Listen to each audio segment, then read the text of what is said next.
Adèle Haenel a créé la surprise ce lundi 20 février à Paris. L'actrice, vue dans Portrait de la jeune fille en feu ou encore Le Dain, ne jouait pas la comédie quand elle a été aperçue dans l'enceinte de l'université Paris 8. Adèle Haenel, coupe courte, prenait la parole lors d'un meeting organisé par une branche de l'organisation politique Révolution Permanente.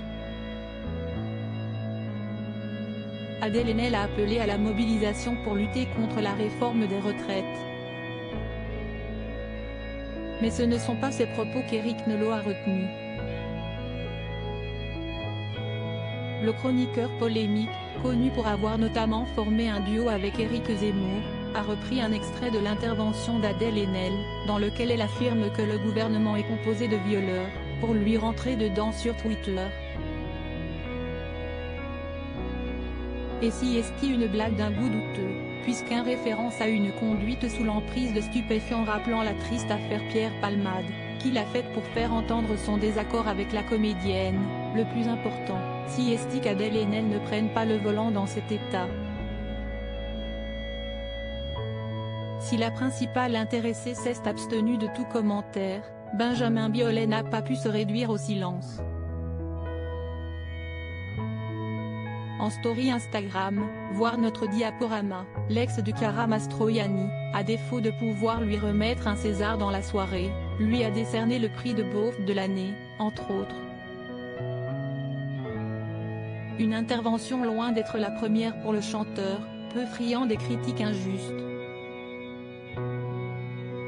Benjamin Biolay, héros de Ces Dames en 2017, Benjamin Biolay, juré de Nouvelle Star, partageait ce rôle avec Cœur de Pirate.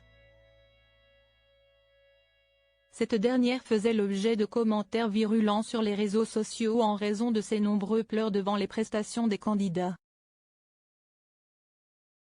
Benjamin Biolay n'avait pas hésité à prendre sa défense, évoquant une artiste qui ne fait jamais semblant.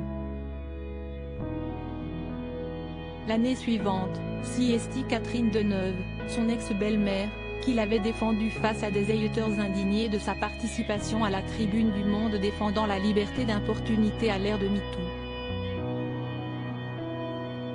Pour lui, pas de quoi mettre en place un lynchage public et collectif, arrêtons de détruire nos icônes et ceux et celles qui nous rendent fiers d'être français. Point, cessons de caricaturer et de vilipender les gens au moindre faux pas. Surtout des Françaises extraordinaires qui ont mené des combats. Le héros des temps modernes n'est pas près de raccrocher sa cape.